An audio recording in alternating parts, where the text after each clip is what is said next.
അസ്സാം വലൈക്കും വറഹമത്തുള്ള. പ്രിയ സഹോദരങ്ങളെ, കർണാടകയിൽ കൂറ എന്ന് പറയപ്പെടുന്ന സ്ഥലത്ത് മരണപ്പെട്ടുപോയ ആ കൂറ തങ്ങളുടെ ഖബറിൻ്റെ മാറ്റങ്ങളാണ് നിങ്ങൾ കാണുന്നത്. ആദ്യത്തെ ദിവസവും രണ്ടാം ദിവസവും മൂന്നാം ദിവസവും അവിടെ ഉണ്ടാകുന്ന മാറ്റങ്ങൾ നോക്കൂ. ഇത് ഇസ്ലാമികമാണോ സഹോദരങ്ങളെ? ഇതാണോ യഥാർത്ഥ അഹ്ലുസുന്നത്തി വൽ ജമാഅത്ത്? നോക്കൂ, ആ ഖബറിനെ തൊട്ടുമുത്തുന്നു, അവിടെ ചുംബിക്കുന്നു, വെള്ളം മന്ത്രിക്കാൻ വേണ്ടി ആ ഖബറിൻ്റെ അടുത്ത് പോയി വെക്കുന്നു. അതൊരുപാട് മുസ്ലിയാക്കന്മാർ അടുത്ത് നിന്ന് കാണുന്നുണ്ട്. കിതാബ് ഓതി പഠിച്ച ഒരുപാട് മുസ്ലിയാക്കളാണ് അടുത്തുള്ളത്. ആരെങ്കിലും ഇത് അവിടെ നിന്ന് തടയുന്നുണ്ടോ? ഒന്നുമില്ല. ഇതിന് നേതൃത്വം കൊടുക്കുകയാണ് അവർ. അസ്സലാമു അലൈക്കും വറഹ്മത്തുള്ളാഹി. അതെ, ഇതിന് നേതൃത്വം കൊടുക്കുകയാണ് അവര്. ഇനി ഇതിന്റെ ബാക്കി ഭാഗങ്ങൾ വീഡിയോയുടെ അവസാനത്തിൽ ചേർക്കുന്നുണ്ട്. അതുപോലെ തന്നെ അവസാന ഭാഗത്ത് മുജാഹിദ് ബാലുശ്ശേരി ഈ വിഷയം സംബന്ധിച്ച് മുന്നേ പറഞ്ഞ ഒരു വോയിസും അവിടെ ചേർക്കാം. ഇവിടെ ആദ്യത്തെ ദിവസം നിങ്ങൾക്ക് ഇപ്പോൾ കാണാൻ കഴിയുന്ന ഈ ഫോട്ടോ ഉണ്ടല്ലോ, ഇതില് ഇനിയുള്ള ദിവസങ്ങളിൽ മായാവി കഥകൾ പൊന്തി വരുന്നത് കാണാമെന്ന് പറഞ്ഞുകൊണ്ടാണ് 9/7/2014 മോർണിംഗ് പിക്ചറാണ് ഏറ്റവും മുകളിലുള്ളത്. അവിടെ ഒരു റിങ് പോലൊരു സ്ഥലത്ത് സാധാരണ ഒരു ഖബറാണ് അവിടെ ഇപ്പൊ നിലവിലുള്ളത്. അത് 9/7/2024 തന്നെ അന്ന് തന്നെ ഉച്ച കഴിഞ്ഞപ്പോഴേക്കും അവിടെ ചെറിയ മാറ്റങ്ങളോടെ ഒരു ജാറത്തിന്റെ ഒരു സെറ്റപ്പ്, ഒരു വെള്ളത്തുണി നിങ്ങൾ കാണുന്നുണ്ടല്ലോ, ഒക്കെ പുതച്ച് ഒരു സെറ്റപ്പ് ആക്കിയിട്ടുണ്ട്. എന്നാൽ 10-ാം തീയതി, ഈ 9-ാം തീയതി മുതൽ 10-ാം തീയതി മോർണിംഗ് 24 മണിക്കൂർ കൊണ്ട് അവിടെ വന്ന മാറ്റമാണ്. കമ്പിയൊക്കെ കെട്ടി അതിന് ഒരു ബൗണ്ടറി ഒക്കെ തിരിച്ച് അതിൻ്റെ ഉള്ളില് ജാറം പൊന്തിച്ചിട്ട് അതുമ്മ തുണിയൊക്കെ ഇട്ടിട്ട് ഭയങ്കര സെറ്റപ്പ്. ഇനി അതുമ്മ വേറെ സാധനമൊക്കെ ഇടുന്നുണ്ട്. അത് ആ വീഡിയോയിൽ ഒന്നുകൂടി പ്ലേ ചെയ്യുന്നുണ്ട്, അപ്പൊ നിങ്ങൾക്ക് അതിൽ കാണാൻ കഴിയും. ഇനി ഇത്രയൊക്കെ ചെയ്യുമ്പോൾ ഈ സാധുല്ലേ, ഇവര് വല്ലാതെ പൊങ്ങിച്ചുകൊണ്ട് നടന്നിരുന്ന കോഴിക്കോട് ജില്ലക്കാരനെ മറക്കരുതേ, മൂപ്പറാണ് ലോകം നിയന്ത്രിക്കുന്നത്, ഈ കാര്യങ്ങളൊക്കെ കാണിക്കുന്ന ആളുകളെ നിങ്ങൾ കോഴിക്കോടത്തെ ആളെ മടവൂരാനെ മറക്കല്ലേ എന്നുള്ളതാണ് പറയുന്നത്. പ്രിയമുള്ളവരെ, നമ്മളൊരു വീഡിയോ ചെയ്തിരുന്നു. അതില് ഇത് ഒരു വലിയ ബിസിനസ് കേന്ദ്രമായിട്ട് പടുത്തുയർത്താൻ ശ്രമിച്ചുകൊണ്ടിരിക്കുന്നുണ്ട്. അതിനു വേണ്ടിയിട്ടുള്ള ശ്രമങ്ങളും അതിനു വേണ്ടിയിട്ടുള്ള മറ്റു പല കാര്യങ്ങളും അവിടെ നടന്നുകൊണ്ടിരിക്കുന്നുണ്ട് എന്നുള്ളത് വിളിച്ചു പറഞ്ഞുകൊണ്ട് നമ്മളൊരു വീഡിയോ ചെയ്തിരുന്നു. അതിനുശേഷം ഇപ്പതാ അവര് അതിനു വേണ്ടിയുള്ള എല്ലാ കാര്യങ്ങളും അവിടെ സംവിധാനിച്ചു കഴിഞ്ഞിട്ടുണ്ട്. ഈ ഫോട്ടോ നിങ്ങൾ കണ്ടു നോക്കൂ. എന്താ അല്ലേ, പരവതാനിയൊക്കെ വിരിച്ചിട്ട്, ഓക്കെ പർച്ചയൊക്കെ വിരിച്ചിക്കണു, പേർഷ്യൻ പരവതാനി എന്നൊക്കെ പറയില്ലേ, പള്ളിക്കകത്ത് വിരിക്കുന്ന സാധനമാണ് പള്ളിക്കാട്ടിലും കൊടുത്തിട്ട് വിരിച്ചിട്ടുള്ളത്. ഇവിടെ ഇവർക്ക് കൂടുതൽ ജാറങ്ങളൊന്നുമില്ല. അവര് പരമാവധി ജാറങ്ങൾ ഏതെങ്കിലുമൊക്കെ പിടിച്ചെടുക്കാൻ പറ്റുമെന്ന് നോക്കി, പിടിച്ചെടുക്കാൻ കിട്ടിയില്ല, കയ്യൂക്കൊണ്ട് നടന്നില്ല. പിന്നെ ജാറങ്ങളായിട്ട് പണിത് നോക്കി, അതൊന്നും വിജയിച്ചില്ല. അപ്പൊ പിന്നെ ആളുകളെ പ്രൊമോട്ട് ചെയ്യലായിരുന്നു. ഈ കള്ളക്കറാമത്ത് എന്ന് പറഞ്ഞുകൊണ്ട് നമ്മൾ കാണിക്കുന്ന സാധനങ്ങളെല്ലാം ഇവര് പ്രൊമോട്ട് ചെയ്യുന്നത് ആ സാധു ഒന്ന് മരിച്ചു കഴിഞ്ഞാല് അവിടെ ജാറം പൊങ്ങിച്ചിട്ട് അവിടെ ഉറൂസ് നടത്താനും പെട്ടിപ്പിരിവ് നടത്താനും ഇതിനൊക്കെ വേണ്ടിയിട്ടാണ്. ഇത് നമ്മളെ മെഞ്ഞാന്ന് മരിച്ച കൂറാത്തങ്ങള്, ആ മനുഷ്യന്റെ ഖബറിന്റെ അടുത്താണ് പൈസ വന്ന് വീഴുന്നത്. അപ്പൊ നമ്മളെ ഉദ്ദേശം ഇത് തന്നെ ആയിരുന്നു. അത് നടക്കുന്നുണ്ട്. നേർച്ചപ്പെട്ടി വെക്കാൻ സമയം കിട്ടിയിട്ടില്ല. അത് 3 കണ്ണോക്ക് കഴിഞ്ഞിട്ട് വെക്കാന്ന് വിചാരിച്ചിരുന്നു. പക്ഷെ ആൾക്കാർക്ക് ഇത് പൈസ ഇടായിട്ട് ഒരു സമാധാനം ഇല്ല. അപ്പോ ഈ തങ്ങള്, കൂറത്തങ്ങള്, ഇദ്ദേഹം മരിച്ചു കഴിഞ്ഞ ഉടനെ തന്നെ കറാമത്തുകളുമായിട്ട് ചില മുസ്ലിയാക്കന്മാര് അതൊരു അജണ്ടയുടെ ഭാഗമായിരുന്നു. അവര് ഇറങ്ങുകയും ഒരു ദിവസം 24 മണിക്കൂർ ഫുള്ള് കറാമത്ത് പറച്ചിലായിരുന്നു. 24 മണിക്കൂർ കൊണ്ട് അവിടെ അവര് ഒരു തീർത്ഥാടന കേന്ദ്രമാക്കി മാറ്റി. ഒരാള് മരിച്ചാല് ആ മരിച്ചിനി ഇവര് വെറുതെ വിടൂല, അതും ഒരു ആഘോഷമാക്കി കൊണ്ടു നടക്കുകയാണ്. എന്തിനു വേണ്ടിയിട്ട്? സ്വാർത്ഥ ലാഭങ്ങൾക്ക് വേണ്ടിയിട്ട്. ഈ ദുനിയാവില് എത്രത്തോളം മുതല് ഇങ്ങോട്ട് വാരി വലിച്ചുണ്ടാക്കാൻ കഴിയുമോ അതിന് ഏറ്റവും ഉത്തമമായ ഒരു ബിസിനസ് കേന്ദ്രമാണ്. വലിയ മുതൽ മുടക്കൊന്നുമില്ല. 4 ഇഷ്ടിക അല്ലെങ്കിൽ 4 വട്ടം മണ്ണുണ്ടെങ്കിൽ പരിപാടി കഴിയും. മരിച്ചാ മറവ് ചെയ്യുക എന്നുള്ളത് സ്വാഭാവികമായിട്ടും എല്ലാവർക്കും ഉള്ളതാണ്. മറവ് ചെയ്തു കഴിഞ്ഞാൽ പിന്നെ എക്സ്ട്രാ ഫിറ്റിംഗ് ആയിട്ട് വേണ്ടത് ആൾട്രേഷൻ പണി, ഒരു ലേസം കൂമ്പിച്ച് നിർത്തുക എന്നുള്ളതാണ്.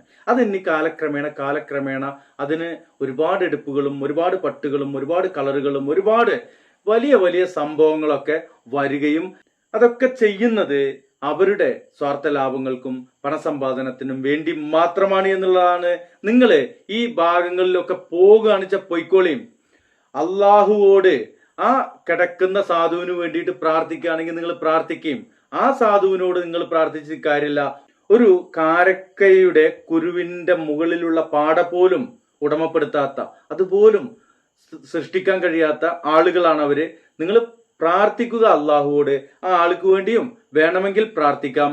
അത് സുന്നത്താണ്, അള്ളാഹുവിന്റെ ഹബീബ് നമ്മെ പഠിപ്പിച്ചിട്ടുള്ളതാണ്. നിങ്ങൾ പെട്ടിയിലിടൽ നിർത്തി കഴിഞ്ഞാല് നിങ്ങൾ പോയിട്ട് അവിടെ അവരുടെ കയ്യിൽ കൈമടക്കായിട്ടും പെട്ടിയിൽ മടക്കി ചുറ്റി തിരികലും നിർത്തി കഴിഞ്ഞാൽ ഈ സംരംഭം ഇവിടെ അവസാനിക്കും. ഈ ബിസിനസ് പൊളിഞ്ഞ് കുത്തുപാലെടുത്തു പോകും. നിങ്ങളിത് കൊടുക്കാൻ നിൽക്കുന്നത് കൊണ്ടാണ്, നിങ്ങൾ ഇവരെ വലിയ പൗരോഹിത്യമായിട്ട് തലയിലേറ്റി കൊണ്ടു നടക്കാൻ നിൽക്കുന്നത് കൊണ്ടാണ് ഈ അനാചാരം നമ്മുടെ ഇടയിൽ നിന്ന് വിത്തറ്റ് പോകാത്തത്. അത് വിത്തറ്റ് പോകേണ്ടത് നമ്മുടെ ആവശ്യമാണ്, കാലഘട്ടത്തിന്റെ ആവശ്യമാണ്. അള്ളാഹുവിലേക്കാണ് നാം മടങ്ങേണ്ടത്. അള്ളാഹുവിന്റെ ഹബീബ് സല്ലല്ലാഹു അലൈഹി വസല്ലമ പഠിപ്പിച്ചതാണ് നാം ചെയ്യേണ്ടത്. നമ്മൾ അള്ളാഹുവിൽ നിന്നും അള്ളാഹുവിന്റെ ഹബീബ് സല്ലല്ലാഹു അലൈഹി വസല്ലമയിൽ നിന്നും അകറ്റുവാൻ വേണ്ടി ഇവർ എന്തെല്ലാം തന്ത്രങ്ങളാണ് മെനഞ്ഞുകൊണ്ടിരിക്കുന്നത്. അള്ളാഹുവിന്റെ ഹബീബ് സല്ലല്ലാഹു അലൈഹി വസല്ലമ പഠിപ്പിക്കാത്ത ഇത്തരം പിഴച്ച പരിപാടികളിൽ നിന്ന് വിട്ടു നിൽക്കുകയാണ് വേണ്ടത്. നേരത്തെ പറഞ്ഞ 2 വീഡിയോയും, നേരത്തെ കാണിച്ച വീഡിയോയുടെ ബാക്കിയും, അതുപോലെ തന്നെ മുജാഹിദ് ബാലുശ്ശേരി പറയുന്ന ചെറിയൊരു വീഡിയോയും ഇതിന്റെ ബാക്കിൽ ചേർക്കുന്നിട്ട് കാണുക. പ്രിയമുള്ളവരെ, ഇന്ന് പറയാൻ ഉദ്ദേശിച്ച പോലെ പറഞ്ഞിട്ടില്ല. ചെറിയ ശാരീരികമായിട്ടുള്ള ബുദ്ധിമുട്ടുണ്ട്. ഇനി അത് കുരുത്തക്കെടാന്നൊന്നും ആരും പറഞ്ഞുണ്ടാക്കണ്ട. ചെറിയൊരു പനിയുടെ ഒരു ലക്ഷണമാണ്, മേലുവേദനയുണ്ട്. അത് കുരുത്തക്കേടാണെങ്കിൽ അൽഹംദുലില്ലാ ഇനിയും പറഞ്ഞുകൊണ്ടിരിക്കും. ആ മേലുവേദനയിലും നമ്മളത് പറയുക എന്നുള്ളതാണ്. അജാതി കുരുത്തക്കേട് ഇവിടെ പേടിയില്ല, കുപ്പായ നമ്മൾ ഇട്ടിട്ടില്ല, ഇത് വേറെ കുപ്പായാണ് എന്നുള്ളതാണ് പറയാനുള്ളത്. ഇൻഷാല്ലാ വീഡിയോയിലേക്ക്. സാധാരണക്കാരായ ജനങ്ങളോടാണ് ഞങ്ങൾക്ക് പറയാനുള്ളത്. നിങ്ങൾക്ക് എന്തായാലും പരലോക ബോധമുണ്ടല്ലോ. നിങ്ങൾ ഇതൊക്കെ പുണ്യം ലഭിക്കുമെന്ന് വിചാരിച്ചിട്ടാണ് ഇതൊക്കെ ചെയ്യുന്നത് എങ്കിൽ ഇസ്ലാം ഇത് നിരോധിച്ച കാര്യമാണ്. നബി തങ്ങൾ പറഞ്ഞ എത്ര ഹദീസാണുള്ളത്. അവിടുന്ന് നോക്കൂ, അൻ അബി ഹയ്യാജ് അസദി ഖാല ലി അലി ഇബ്നു അബി ത്വാലിബ് റളിയല്ലാഹു അൻഹു, അവിടുന്ന് പിന്നെ ഹയ്യാജുൽ അസദി എന്ന താബി പണ്ഡിതനോട് പറയാണ്. അവിടുന്ന് ഒരു കാര്യം പിന്നെ ഉപദേശിക്കുകയാണ്. എന്താണ് ഉപദേശിച്ചത്? അലാ അബ്അസുക അലാ ബഅസനി അലൈ റസൂലുള്ളാഹി സ്വല്ലല്ലാഹു അലൈഹി വസല്ലം, അല്ലാഹുവിന്റെ റസൂൽ സ്വല്ലല്ലാഹു അലൈഹി വസല്ലം തങ്ങൾ എന്നോട് കൽപ്പിച്ച കാര്യം ഞാൻ നിങ്ങളോട് കൽപ്പിക്കുകയാണ്. എന്താണ് കൽപ്പിച്ചത്? അല്ലാ തദ തിംസാലം ഇല്ലാ തമസ്തഹു വലാ ഖബറൻ മുസ്രിഫൻ ഇല്ലാ സവൈതഹു, കെട്ടി ഉയർത്തപ്പെട്ട ഒരു രൂപത്തെയും നീ പൊളിച്ച് നിരപ്പാക്കാതെ വിടരുത്. അത് മാത്രമാണോ? വലാ ഖബറൻ മുസ്രിഫൻ ഇല്ലാ സവൈതഹു, കെട്ടി ഉയർത്തപ്പെട്ട ഒരു ഖബറിനെയും നീ പൊളിച്ച് നിരപ്പാക്കാതെ വിടരുത്. ഇത് നബി സല്ലല്ലാഹു അലൈഹി വസല്ലം തങ്ങളുടെ കൽപ്പനയാണ്. കാരണം സമൂഹം ഷിർക്കിലേക്ക് പോകും. ഖബർ കെട്ടി ഉയർത്താൽ പിന്നെ അവിടെ വിളിച്ച് പ്രാർത്ഥിക്കലും ഇസ്തിഗാസവും പുണ്യം പ്രതീക്ഷിച്ചുകൊണ്ടും പിന്നെ തബറുക്ക് എടുക്കാൻ വേണ്ടി ഖബറിനെ സമീപിക്കും. അതുകൊണ്ട് നീ പൊളിച്ച് നിരപ്പാക്കണം. ഇത് തങ്ങളുടെ ഓർഡറാണ്. ഇനി മരണപ്പെടുന്ന സമയത്ത് അള്ളാഹുവിന്റെ റസൂൽ സല്ലല്ലാഹു അലൈഹി വസല്ലമ തങ്ങൾ നമ്മുടെ ഉമ്മ ആയിഷ റളിയല്ലാഹു അൻഹയോട് പറയാണ്. എന്താ പറഞ്ഞത്? ലഅനല്ലാഹു യഹൂദ വൻ നസാറ, യൂദ നസാറാക്കൾക്ക് അള്ളാഹുവിന്റെ ശാപമുണ്ടായി ആയിഷ. എന്തുകൊണ്ട്? ഇത്തഖദു ഖുബൂറ അംബിയാഇഹിം മസാജിദ, അവരുടെ അംബിയാക്കളുടെ ഖബറിനെ ആരാധന കേന്ദ്രമാക്കി, സുജൂദിന്റെ കേന്ദ്രമാക്കി, പ്രാർത്ഥനയുടെ കേന്ദ്രമാക്കി. അതുകൊണ്ട് അവർക്ക് അള്ളാഹുവിന്റെ ലഅനത്ത്, ശാപം കിട്ടി. ആ പണി നമ്മൾ ചെയ്താലും നമുക്കും കിട്ടും. അതുകൊണ്ട് സഹോദരങ്ങളെ ചിന്തിക്കുക. ഇത് നമ്മുടെ പരലോക വിഷയമാണ്. വാശിയും വൈരാഗ്യവും വിദ്വേഷവും എല്ലാം വിട്ട് നിഷ്പക്ഷമായി ചിന്തിക്കുക. മുസ്ലിയാക്കന്മാർ ഒരിക്കലും ഇത് നിങ്ങളോട് തുറന്നു പറയില്ല. ഇതിനെ ന്യായീകരിക്കുകയാണ് അവർ ചെയ്യുന്നത്. ഇവിടെ എന്താ പറഞ്ഞത്? ഖുബൂറ അംബിയാഇഹിം, ജൂത നസാറാക്കൾക്ക് അള്ളാഹുവിന്റെ ശാപമുണ്ടാവാനുള്ള കാരണം അമ്പിയാക്കളുടെ ഖബറിനെയാണ് അവർ ആരാധന കേന്ദ്രമാക്കിയത്. മനസ്സിലായില്ല? മുസ്ലിയാക്കൻ പറയാറുണ്ട്, എന്ത് സാധാരണക്കാരുടെ ഖബറാണെങ്കിൽ പ്രശ്നമാണ്, പിന്നെ മഹാന്മാരുടെ ഖബറാണെങ്കിൽ അത് പ്രശ്നമില്ല. എന്നാൽ ഇവിടെ അമ്പിയാക്കളുടെ ഖബറിനെ ആരാധന കേന്ദ്രമാക്കിയത് കൊണ്ട് അവർക്ക് അള്ളാഹുവിന്റെ ലഅനത്ത് ലഭിച്ചു. ഈ ലഅനത്ത് നമുക്കും ലഭിക്കില്ലേ? അതുകൊണ്ട് യഥാർത്ഥ ഇസ്ലാമിനെ പഠിക്കുക, അറിയുക. ഇത് നമ്മുടെ പരലോക വിഷയമാണ്, നമ്മുടെ ആഖിറത്തിന്റെ വിഷയമാണ്. അവിടെ നമുക്ക് കൂട്ടിന് ഒരു മുസ്ലിയാക്കന്മാരും കൂട്ടിനുണ്ടാവുകയില്ല. ഇന്ന് പഠിക്കാൻ എത്ര സംരംഭമുണ്ട്. അതുകൊണ്ട് നാം പഠിച്ചറിയുക, ഇത്തരത്തിലുള്ള അനാചാരത്തിൽ നിന്ന് മാറി നിൽക്കുക. ഇത്ര കാലം ആ ഖുറ തങ്ങളെ കാണാൻ വേണ്ടി അവിടെ പല ആളുകളും പോകുമായിരുന്നു. ഇനി പല ആളുകളും വീട്ടിലിരുന്നും പോയും ഇസ്തിഗാസ നടത്താനല്ല ഇനി പോകുന്നത്. വലിയ ഷിർക്കിന്റെ കേന്ദ്രമല്ല ഈ മുസ്ലിയാക്കന്മാർ അവിടെ നിന്ന് തുറന്നു വെച്ചത്. ഏതെങ്കിലും ആള് ആ ഖുറ തങ്ങൾക്കൊന്ന് പുറത്തു കൊടുക്കണേ എന്ന് പറഞ്ഞോ? ഈ മരണവാർത്ത കേട്ട സമയത്ത് പോലും നിങ്ങൾ വാട്സപ്പിൽ കണ്ടില്ലേ? എവിടെയെങ്കിലും അല്ലാഹു മഗ്ഫിർ ലഹു വറഹംഹു എന്ന് കേട്ടിട്ടുണ്ടോ? ഇല്ല. അദ്ദേഹത്തിന്റെ ദറജ ഉയർത്തണേ എന്നാണ് എല്ലാവരും പറയുന്നത്. അതിനർത്ഥം എന്ത്? അദ്ദേഹം സ്വർഗത്തിലാണെന്ന് ഇവർ ഉറപ്പിച്ചു. ആ സ്വർഗത്തിൽ ദർജ ഉയർത്തണേ. ആർക്കെങ്കിലും സ്വർഗം ഉറപ്പാണെന്ന് നമുക്ക് പറയാൻ പറ്റുമോ സഹോദരങ്ങളെ? അള്ളാഹുവിന്റെ റസൂൽ സല്ലല്ലാഹു അലൈഹി വസല്ലം തങ്ങളുടെ തിരുനാവിൽ നിന്ന് വന്ന ആ 10 സ്വഹാബത്തല്ലാതെ ബാക്കി ആരെയും നമുക്ക് ഉറപ്പിച്ചു പറയാൻ അവകാശമില്ല. അതാണ് അഹ്ലുസുന്നത്ത് വൽ ജമാഅത്തിന്റെ വിശ്വാസം. എന്നാൽ ഇവിടെ നോക്കൂ, ഇദ്ദേഹത്തിന് പുകഴ്ത്തി സ്വർഗത്തിന്റെ അവകാശിയാക്കി. ഇനി നാളെ എല്ലാവരും ഇസ്തിഗാസ ചെയ്യാനും തബറുക്ക് എടുക്കാനും ഇവിടെ പോയി. അവിടെ നാളെ പെട്ടി വരും, പിന്നെ ഉറൂസ് വരും, പിന്നെ ഒരുപാട് ആളുകളെത്തും. അങ്ങനെ ഏറ്റവും വലിയ ഷിർക്കിന്റെ കേന്ദ്രമായി വരും. അതിന്റെ വരുമാനത്തിലൂടെ മുസ്ലിയാക്കന്മാരുടെ ശമ്പളം പോകും, പള്ളി മുന്നോട്ട് പോകും, മദ്രസ പോയാലും യതീംഖാന പോയാലും ഇനി എന്ത് പോയാലും അത് ഹറാമിന്റെ വഴിയാണ്, പച്ചയായ ഹറാമാണ്. ഒരു മദ്യഷാപ്പിലൂടെ കിട്ടുന്ന പിന്നെ വരുമാനത്തെക്കാളും കടുത്ത ഹറാമാണ്. കാരണം ഹറാമിനേക്കാളും വലുതാണ് ഷിർക്ക് എന്നുള്ളത്. ആ ഷിർക്കിലൂടെ കിട്ടുന്ന വരുമാനമാണിത്. ഇതിലൂടെ ഒരിക്കലും നമുക്ക് പരലോകം രക്ഷപ്പെടാൻ സാധ്യമല്ല. അതുകൊണ്ട് സാധാരണക്കാരെങ്കിലും ചിന്തിക്കുക, പഠിക്കുക, അറിയുക, യഥാർത്ഥ അഹ്ലുസുന്നത്തി വൽ ജമാഅത്തിലേക്ക് മടങ്ങുക. അള്ളാഹു അനുഗ്രഹിക്കുമാറാകട്ടെ. അസ്സലാമു അലൈക്കും വറഹ്മത്തുള്ളാഹി. ആയിഷ ബീവി നോക്കുമ്പോൾ നബിയുടെ മുഖം വിവരണമാവുകയാണ് സല്ലല്ലാഹു അലൈഹി വസല്ലം. എന്തേ വിവരണമായത്? റസൂലുള്ള മരിക്കാൻ പോവുകയാണ്.